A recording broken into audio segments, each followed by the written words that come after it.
زاویار نے ہسپتال کی راہداری میں قدم رکھا اور پھر قدم قدم چلتا آگے بڑھتا گیا۔ اس نے پچھلے کئی مہینوں سے روبینہ کو نہیں دیکھا تھا۔ وہ اب اس مینٹل ہاسپٹل ہی میں مستقل طور پر رہا کرتی تھیں۔ ان کا ذہنی توازن زر آباد والے واقعے کے بعد بری طرح متاثر ہوا تھا۔ شروع کے کچھ سالوں تک تو وہ چیختی چلاتی رہیں، لیکن پھر وقت گزرنے کے ساتھ ساتھ وہ خاموش ہوتی گئیں۔ وہ اس واقعے سے قبل ہی بے حد غمزدہ اور خود ترسی کا شکار رہی تھیں۔ ان کا شوہر انہیں عین جوانی میں ایک بچے کی ذمہ داری کے ساتھ چھوڑ کر فرار ہو گیا تھا۔ وہ عرصے تک آئینے میں خود کو دیکھ کر ٹٹولتی رہیں۔ وہ کہاں سے نامکمل تھیں، وہ کہاں سے بدصورت تھیں، انہیں کیوں چھوڑا گیا تھا؟ زاویار تب ان کے اس رویے پر ترش ہونے لگا تھا۔ وہ اکثر ان سے بدتمیزی کر جایا کرتا تھا، لیکن وہ پھر بھی اسے ساتھ لگا کر پیار کرتی رہتی۔ اب انہیں ایسے دیکھ کر زاویار کو اپنی ہر بدتمیزی اور تکلیف دہ رویے پر افسوس ہوتا تھا۔ وہ اس گلٹ کے باعث آدھی راتوں تک میں اٹھ کر بیٹھ جایا کرتا تھا کہ کاش وہ کبھی روبینہ کو اس قدر تکلیف دینے والی باتیں نہ کہتا۔ کاش وہ خود کو چلانے سے باز رکھ لیتا۔ کاش وہ کبھی ایسا نہ کرتا۔ کاش کاش کاش۔ اس کی آنکھوں میں گلابی سی نمی ابھری تھی۔ بروکن فیملیز کے بچوں کی اذیت ختم ہونے کا نام کیوں نہیں لیتی تھی آخر؟ اور اس چھوٹے سے گھرانے کو بچانے کے باعث اس نے اپنا بہت پیارا دوست کھو دیا تھا۔ اس نے حرم کو کھو دیا تھا، کیونکہ وہ اس دن بستی سے باہر نہیں گئی تھیں، بلکہ وہ اس روز حرم کی ماں کے ساتھ ہی ان کے گھر میں موجود تھیں، اور ان کی آنکھوں کے سامنے ہی دہشت گردوں نے رانا بیگم کی کلائیاں کاٹی تھیں۔ ان کے سامنے ہی انہیں بے رحمی سے قتل کیا گیا تھا۔ وہ جانے کیسے ان سے جان بچا کر بھاگ آئی تھیں۔ وہ اس دن شہوار کی جانب گیا تھا، وہ اسے بچانے گیا تھا، لیکن بستی سے باہر کی جانب اسے اپنی ماں بھاگتی ہوئی دکھائی دے گئی تھی۔ وہ بے قل ہو کر ان کے پیچھے لپکا تھا۔ اسے شہوار بھول گئی، اسے حرم بھول گیا، اسے اپنا آپ تک بھول گیا۔ اسے کچھ یاد رہ گیا تھا تو وہ اس کی ماں تھیں، لیکن وہ پھر اپنا ذہنی توازن کبھی درست جگہ پر نہ لا سکیں۔ انہیں یاد نہ رہا کہ کوئی ان کا ایک عدد بیٹا بھی ہے۔ وہ خاموش کھڑا کمرے کے پار سے روبینہ کو دیکھے گیا۔ وہ اندر بیڈ پر بیٹھی سامنے نظر آتی مٹیالے رنگ کی دیواریں کو ٹکٹکی باندھے تکتی جا رہی تھی۔ اس نے گہرا سانس لیا، پھر دروازہ دھکیلے اندر چلا آیا۔ روبینہ نے اس کی جانب چونک کر دیکھا۔ وہ انہیں دیکھ کر ہلکا سا مسکرایا۔ شاید انہیں وہ یاد آ جائے، شاید وہ اسے دوبارہ سے اپنا بیٹا کہہ سکیں۔ وہ قریب چلا آیا، پھر ان کے بستر کے قریب اپنی کرسی کھینچی۔ جو ہی ان کے ہاتھوں کی جانب اپنے ہاتھ بڑھائے تو روبینہ نے یکلگتی اپنے ہاتھوں کو پشت کے پیچھے چھپا لیا۔ اس کے ہاتھ خالی سے ہوا میں معلق رہ گئے تھے۔ پھر اس نے اپنے ہاتھ بھی پیچھے کر لیے۔ کیا میں آپ کو یاد آیا روبینہ؟ اس کے پوچھنے پر وہ ایک گردن ایک جانب ڈھلکائے سامنے دیوار کو تکتی رہی تھیں۔ ان کے لباس سے دوائیوں کی بہت تیز ناگوار سی بو اٹھ رہی تھی۔ ہونٹ کی ایک جانب سے تھوک نکل کر لباس پر گر رہا تھا۔ ان کی ذہنی حالت کو پرسکون رکھنے کے لیے جو دوائیاں انہیں دی جاتی تھیں، یہ سب ان کے اثرات تھے۔ ان کا جسم بھی ہولے ہولے کپکپاتا رہتا تھا۔ وہ کسی کا سہارا لیے بغیر کھڑے ہونے سے قاصر تھیں۔ کیا میں آپ کو تھوڑا سا بھی یاد نہیں اماں؟ اس کے حلق میں کچھ نمکین سا گرا تھا، لیکن جواب ندارد۔ یہ وہی روبینہ تھی جو اس کے ہلکی سی چوٹ پر بلبلا جایا کرتی تھی۔ آج وہ روبینہ اپنے اس ایک اکلوتے بیٹے کو بھول گئی تھی۔ وہ ایک بیٹا اپنے ایک آخری رشتے کو کھوتا ہوا دیکھ کر گہری سی تکلیف کا شکار ہو رہا تھا۔ وہ انہیں یوں ہی دیکھتا رہا اور پھر کچھ دیر بیٹھنے کے بعد وہ وہاں سے اٹھایا۔ اس بستی پر وارد ہوئے عذاب نے ایک نہیں کئی زندگیاں تباہ کر دی تھیں، اور وہ اس عذاب دینے والوں کو عذاب دینے ہی منظر عام پر نمودار ہوا تھا۔ اس نے حرم کو اپنا یقین دلانے کی کتنی کوششیں کی تھیں، لیکن ایک وہ تھا کہ اس کی کسی بھی بات کو سننے پر راضی نہیں تھا۔ وہ اپنے باپ کو ڈھونڈ رہا تھا۔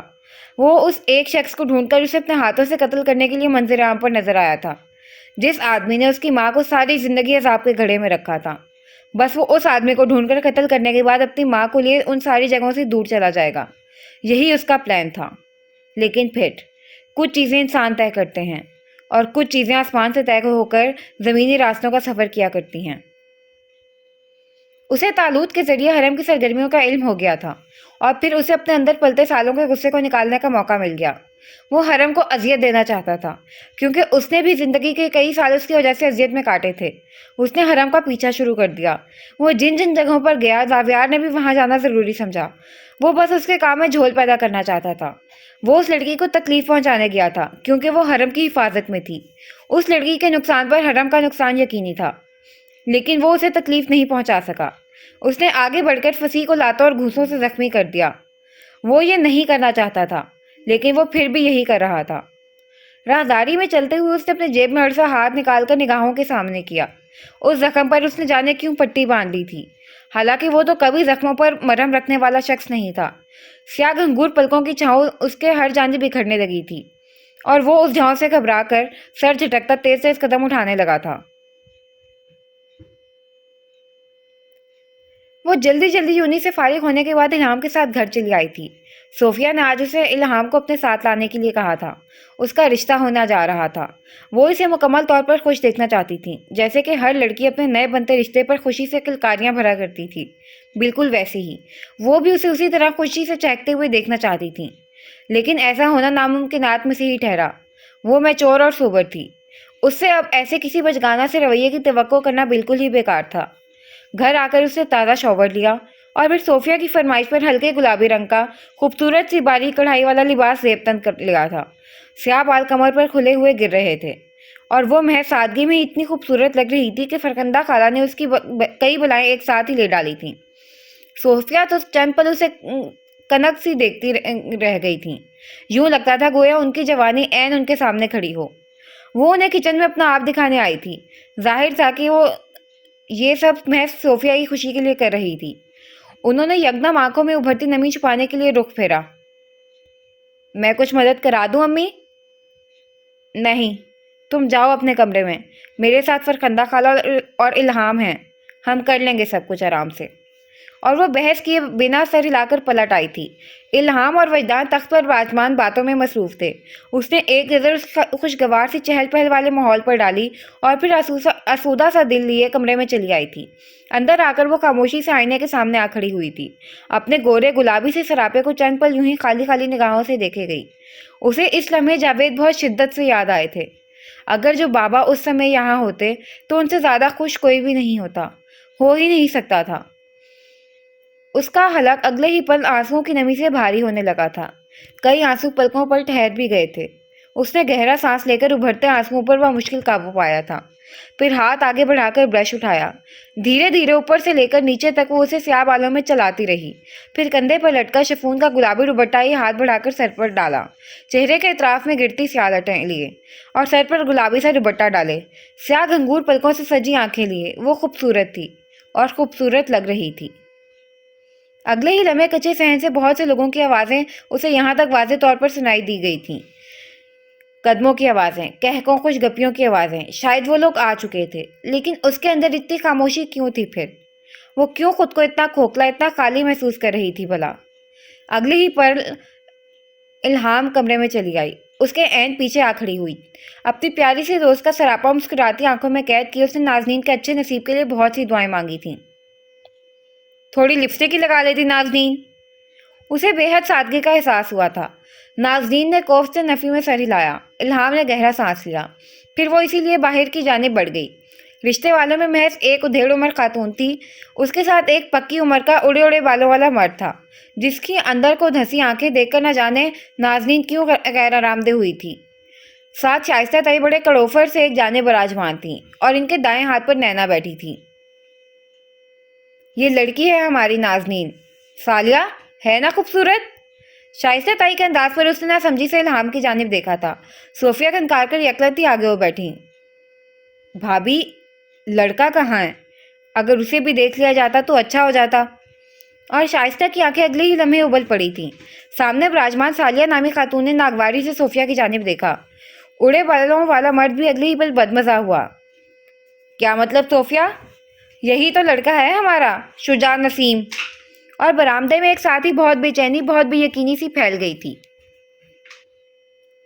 لیکن بھابی یہ تو…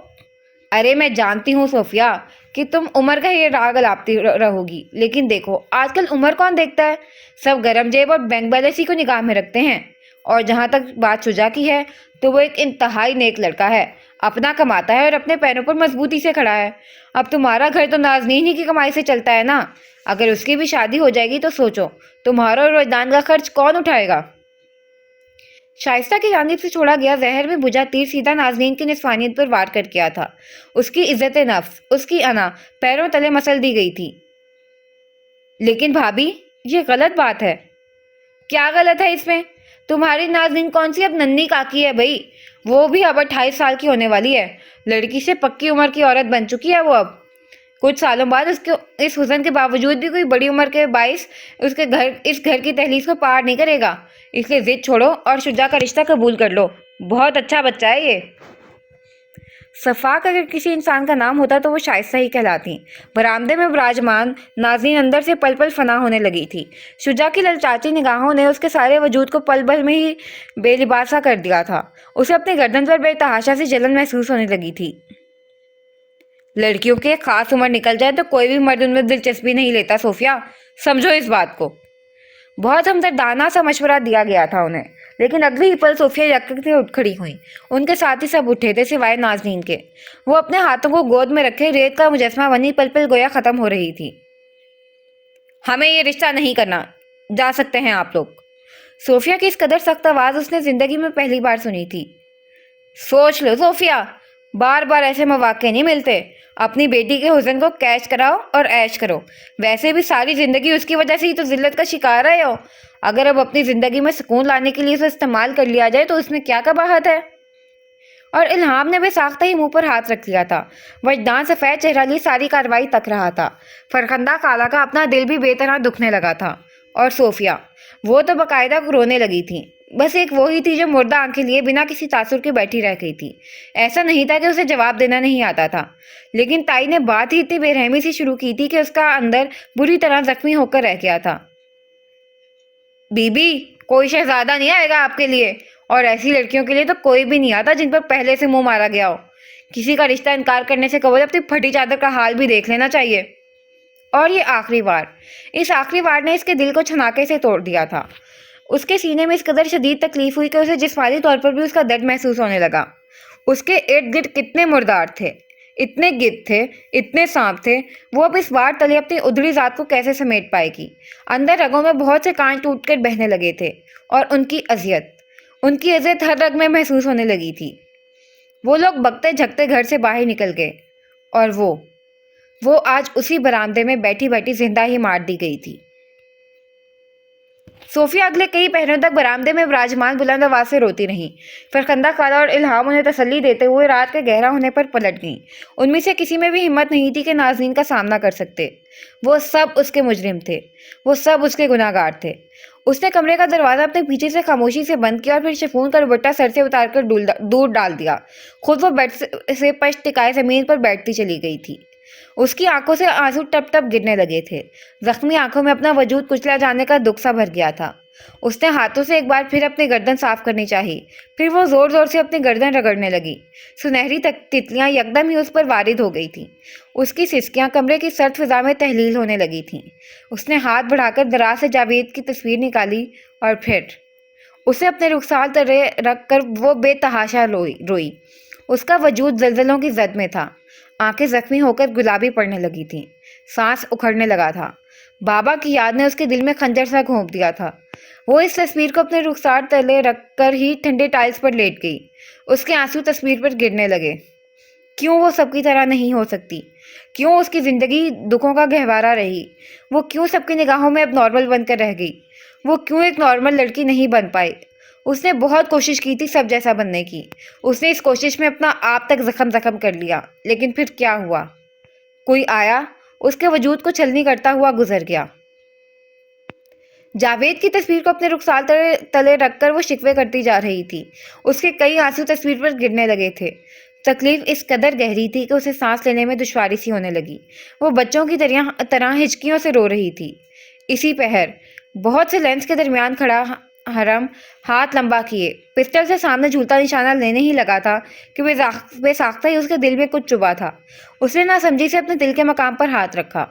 نازنین کے دل کو اذیت بھیجنے لگی تھی تو اس کا دل بھی کسی اندیکھی سی تکلیف میں جکڑنے لگا تھا۔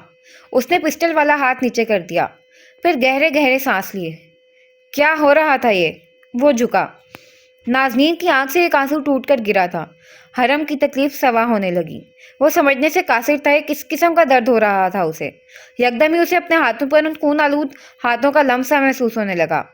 وہ وعدہ، اس ایک شخص سے کیے گئے وعدے کی ڈور تھی جو اس کا اور نازنین کے گرد کس دی گئی تھی، کیونکہ وعدے کبھی پرانے نہیں ہوا کرتے تھے۔ وہ جھکا اور پھر پسٹل ایک جانب رکھ دی۔ ماتھے پر لہراتے بال پسینے سے گیلے لگتے تھے اور سینے میں ابھرتے انجانی سی تکلیف نے اسے پریشان سا کر دیا تھا۔ وہ اپنی پشت دیوار سے ٹکائے خاموشی کے ساتھ بیٹھ گیا۔ اسے سانس کے ساتھ بڑھتی تکلیف محسوس ہونے لگی تھی۔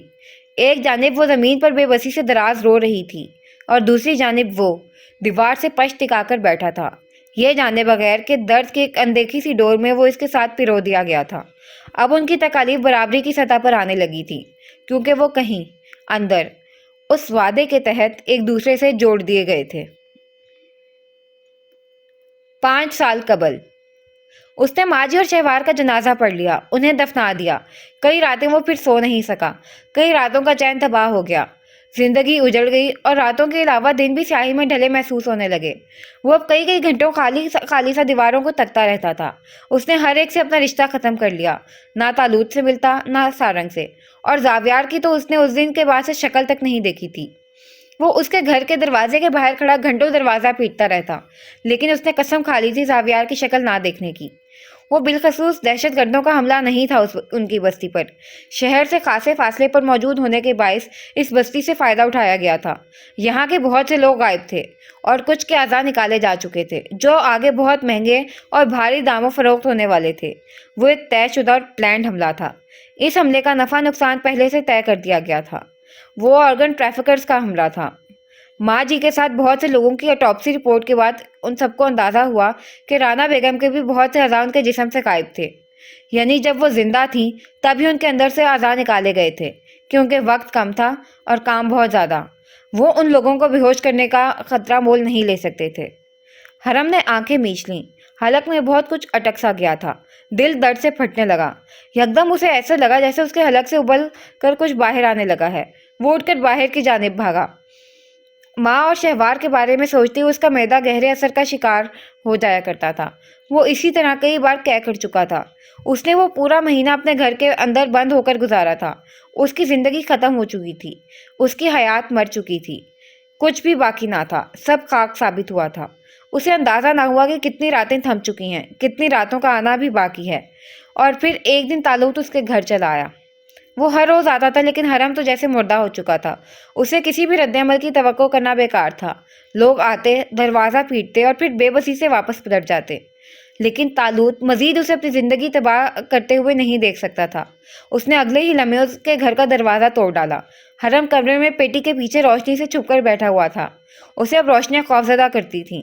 تالوت نے ہر کمرے میں جھانک کر دیکھ لیا، لیکن وہ اسے نہ ملا، اور وہ ابھی ہار مان کر پلٹنے ہی لگا تھا کہ ٹھہر سا گیا، پھر تبے قدموں آگے بڑھ گیا، اور جو منظر اس نے دیکھا وہ اس کی آنکھوں میں آنسو بھر گیا، کیونکہ حرم پیٹی کے پیچھے بیٹھا اپنے کانوں پر ہاتھ رکھے ہوئے تھا۔ اس نے اپنے گھٹنے سمیٹ کر سینے سے لگا رکھے تھے، اور وجود تھا کہ اس گرمی میں بھی لرز رہا تھا۔ اس نے اپنی ماں کی کٹی کلائیاں دیکھی تھیں۔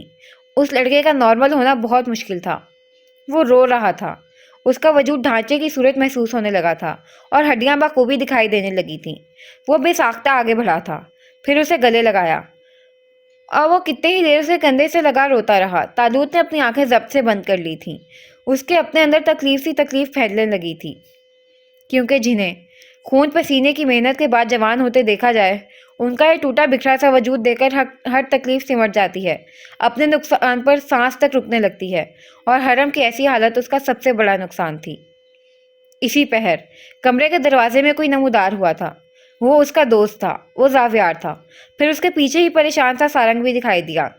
ان کے نقصان سے کہیں زیادہ گہرا نقصان حرم کے حصے میں رقم تھا۔ زاویار نے اس کی ایسی حالت دیکھی تو چہرہ پھیر لیا۔ وہ اس دوست کو ایسے ٹوٹ کر بکھرتے نہیں دیکھ سکا۔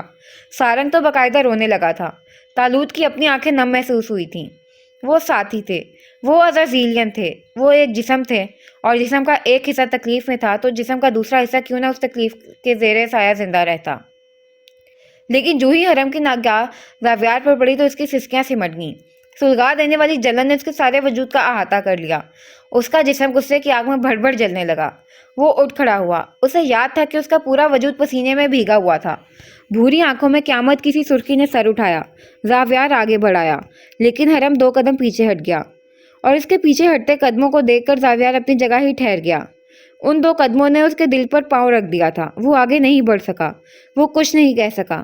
اس نے کچھ کہنا چاہا، لیکن الفاظ حلق ہی میں کہیں دم توڑ گئے۔ اسے اس دن پتہ چل ہی گیا تھا کہ وہ اپنے دوست کو کھو چکا ہے، کیونکہ اس دن وہ واقعی اسے کھو چکا تھا۔ حرم، میں گیا تھا اس دن شہوار کو بچانے، میں سچ بول رہا ہوں، لیکن پھر تادوت، اسے کہہ دو مجھے آئندہ اپنی شکل تک نہ دکھائے۔ حرم نے اس کی قطعی آنکھوں کو اپنی ساکت پتلیوں کی قید میں لیے گیلی سی زخمی آواز کے ساتھ کہا، تو اپنی جگہ ہی جم کر رہ گیا۔ تادوت بے بسی سے اس کی جانب گھوما تھا۔ میں سچ بول رہا ہوں، میرا یقین کرو۔ اس کی آواز کانپی تھی۔ زندگی میں پہلی دفعہ زاویار سلطان کی آواز کانپ کر رہ گئی تھی۔ حرم نے اس سے رخ پھیر لیا اور زاویار کے ہاتھ بے دم سے ہو کر پہلو میں آ گرے۔ اس کے لب محض پڑپڑا کر رہ گئے تھے۔ وہ اگلے ہی پل لب بھینچے آگے بڑھایا تھا۔ اس نے حرم کی قمیض کا گریبان اپنی مٹھیوں میں جکڑا، پھر بے یقینی سے اس کی پوری آنکھوں میں دیکھا۔ میں سچ بول رہا ہوں حرم۔ لیکن حرم نے اگلے ہی پل اس کے ہاتھوں کو بے حد سختی سے جھڑک دیا تھا۔ پھر وہ اسے نفرت سے پرے دھکیلتا باہر کی جانب بڑھ گیا۔ لیکن زاویار یوں ہار نہیں مان سکتا تھا۔ وہ اس کے پیچھے دوڑتا ہوا لپکا۔ اس نے اسے گریبان سے پکڑ کر اپنی جانب گھمایا۔ سارنگ اور تالوت نم آنکھیں لیے دو بے حد زخمی لوگوں کو دیکھ رہے تھے۔ تمہاری اور میری دوستی ختم زاویار۔ حرم عریبی تمہارے لیے مر چکا ہے اور تم حرم عریبی کے لیے مر چکے ہو۔ اس کی آنکھیں سرخ تھیں، تباہ حال اور کربناک۔ ان آنکھوں میں دیکھنا آسان نہیں تھا، اور اب کے زاویار کی آنکھیں بھی گلابی سی نمی سے جگمگائی تھیں۔ میں سچ بول رہا ہوں۔ اس کی آواز کانپ رہی تھی۔ حرم نے اسے مردہ نگاہوں سے آخری بار دیکھا، پھر اس کے ہاتھ اپنے گریبان سے ہٹائے۔ کہنے کو کچھ نہیں بچا تھا۔ سب کچھ حملے تلے جل کر خاکستر ہو گیا تھا۔ رشتے، دوستی، احساس، محبت، سب کچھ۔ وہ دن تھا اور آج کا دن تھا۔ حرم نے اپنی زندگی سے زاویار نامی شخص کو باہر نکال کیا تھا۔ اس کا کوئی دوست زاویار بھی تھا، اسے سوچنا چھوڑ دیا تھا۔ تالوت اسے اپنے گھر لے آیا۔ وہ سارا دن روتا رہتا تھا یا پھر چھت کو تکتا رہتا۔ اس کی آنکھوں کا خشک ہونا ناممکنات میں سے ہو گیا۔ اور پھر جب ایک دن وہ واش روم کا دروازہ بند کیے رو رہا تھا، تالوت سے مزید برداشت نہیں ہوا۔ اس نے دھاڑ سے دروازہ کھولا اور پھر حرم کو گھسیٹتا ہوا باہر لے آیا۔ وہ اپنی زندگی برباد کر رہا تھا اور تالوت اسے اپنی زندگی برباد کرتے ہوئے نہیں دیکھ سکتا تھا۔ اس نے اسے بمشکل اپنے قدموں پر کھڑا کیا، حالانکہ اس کے قدم لرزش کا شکار تھے۔ اس نے حرم کو کندھوں سے تھاما اور پھر اسے جھٹکے سے اپنی جانب متوجہ کیا۔ کیا کر رہے ہو یہ اپنی زندگی کے ساتھ؟ کیا ایسا لینا چاہتے ہو اپنی ماں اور شہوار کا بدلہ؟ تمہیں لگتا ہے کہ تم اس حالت میں کسی بدلے کو افورڈ کر سکتے ہو؟ اس نے اسے اکسایا تھا۔ اس کی مردہ آنکھوں میں لمحے بھر کو نہ سمجھی سی ابھری تھی۔ رونے کے باعث آنکھوں کے پپوٹے سوجن کا شکار تھے۔ آنکھیں بے تحاشا جل رہی تھیں۔ کیا کہنا چاہتے ہو؟ کیا تم انہیں نہیں ڈھونڈنا چاہتے جنہوں نے تم سے تمہارا سب کچھ چھین لیا؟ وہ اس کی آنکھوں میں جھانکا تھا، لیکن حرم پلک نہیں جھپک سکا۔ وہ ان خوفزدہ کر دینے کی حد سنجیدہ آنکھوں کو دیکھ کر لمحے بھر کے لیے حیران ہوا تھا۔ اگلے ہی لمحے تالوت نے دونوں کندھوں سے تھام کر پیچھے کی جانب جھٹکا۔ وہ لڑکھڑایا، کم آن، مکہ مارو مجھے۔ اس نے کہا تو وہ چند پل ناسمجھی سے اسے دیکھتا رہا۔ اس کے ہاتھ کپاہٹ کا شکار لگتے تھے۔ وہ ان پچھلے دنوں میں اپنی ہر صلاحیت کھو چکا تھا۔ تم نہیں مار سکتے، کیونکہ تم کمزور اور بزدل ہو، تمہیں رونا آتا ہے بس۔ اور تالوت کی بات میں جانے ایسا کیا تھا کہ اگلے ہی لمحے اس کے اندر چنگاری سی ابھری تھی۔ اس کے سر سے لے کر پیر تک تیش کی ایک تیز لہر گزری تھی۔ وہ اگلے ہی پل آگے بڑھا اور جوں ہی تالوت کو مکہ مارنا چاہا تو وہ کمال مہارت سے بچ کر ایک جانب ہو گیا، بلکہ نہ صرف ایک جانب ہوا، اس نے حرم کا ہاتھ تیزی سے قابو کر کے کمر کے پیچھے مروڑا تھا۔ لمحے بھر کے لیے انسانی چیخوں سے وہ گھر گونج سا گیا تھا۔ تالوت نے اسے آگے کی جانب دھکا دیا تو وہ لڑکھڑاتا ہوا دور جا گرا۔ آج رات اپنے رونے کا شوق پورا کر لینا عریبی، کیونکہ 3 دن کے سوگ سے زیادہ سوگ منانے والے لعنت کے مستحق ہوتے ہیں۔ اگلے دن وہ ہاتھوں پر کپڑا لپیٹ رہا تھا۔ اس کے سامنے پنچنگ بیگ جھول رہا تھا، اور اب وہ آنکھیں ایسی تھیں گویا رونے سے کبھی ان کا واسطہ ہی نہ پڑا ہو۔ وہ بے رحم آنکھیں تھیں، وہ زخمی آنکھیں تھیں، وہ ٹھنڈی اور خاموش آنکھیں تھیں، وہ حرم کی آنکھیں تھیں۔ اس نے اپنی سخت نگرانی شروع کر دی۔ تالوت نے اسے دوبارہ سے مان ڈالا۔ اس کے ہاتھ ایک بار پھر سے مہارت دکھانے لگے۔ وہ اب خاموش ہو گیا تھا۔ اس کی نرمی سمٹ گئی تھی۔ دن ہفتوں میں اور ہفتے مہینوں کی سی صورت لگا کر اڑنے لگے، اور وہ سنبھل چکا تھا۔ اس کی ذہنی حالت درست ہو رہی تھی۔ جمود کا شکار صاحب اب کے رد عمل دینے لگے تھے۔ سارنگ بھی اس سے ملنے آ جایا کرتا تھا۔ وہ اس کا دوست تھا، لیکن زاویار کی جانب سے پڑا اس کے دل میں وہ کھوٹ سالوں کی تراست کے بعد بھی نہ نکل سکا۔ اور زاویار، اس نے بھی پھر کبھی دوبارہ حرم کی جانب رخ کرنے کی غلطی نہیں کی تھی۔